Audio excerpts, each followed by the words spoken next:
In France, people tend to ignore politicians' sexual escapades, or in some cases just accept them. There has been, however, an enormous reaction to Dominique Strauss-Kahn's arrest in France. And joining us this morning from Paris is author and journalist Anne-Elisabeth Moutet, who's been writing about this case.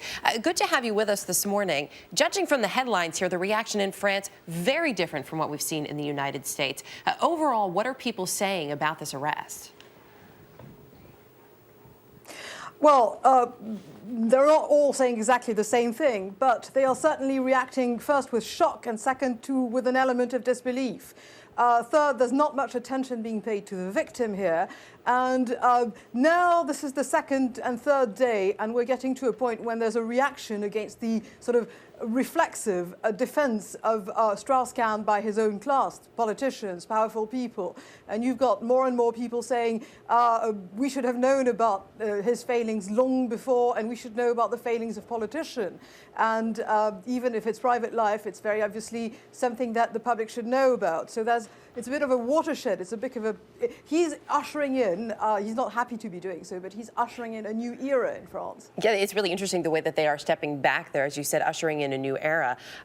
Do you see this really making a full-scale change, though, in France in the way politicians are regarded, and even a dalliance, if you will, or something far more serious, as we're seeing here with these charges, is regarded? Well, first of all, Erica, in France, when somebody is powerful, they get away with, well, I won't say murder, but practically anything else.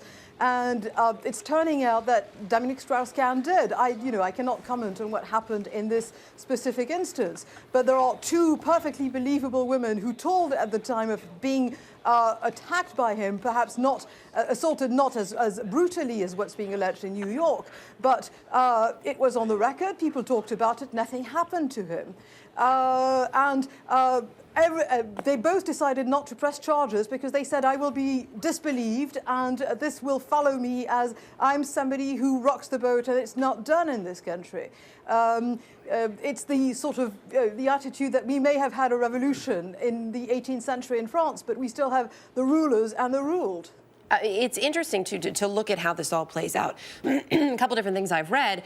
Folks who are in the Socialist Party, sort of in the camp there with Dominique Strauss-Kahn, coming out and saying, well, you know, part of the reason here is that it's a very different system in the United States. How important is it that this arrest actually happened in the United States, and that, for example, we see the perp walk, as we call it here, which wouldn't normally be seen in France? Well, the perp walk is now illegal in France, but by and large, the police would have treated him with kid gloves if they had been brought in at all. That's the first thing. You know, chances are he's a VIP. He was upgraded in his New York hotel. The hotel people would have said, look, you know, you will be compensated to the maid. Do not press charges. That's bad for everyone concerned. And my expectation is that he would not have been brought to the police.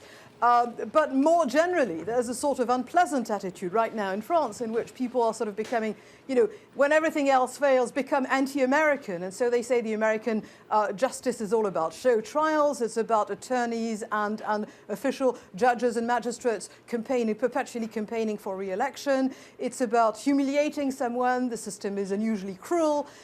Anything, you know, any kind of explanation is now suddenly given for the fact that he was shock horror treated like any other normal person suspected of a crime. Like a normal person suspected of a crime. Anne-Elisabeth Moutet, appreciate your insight this morning. Thank you.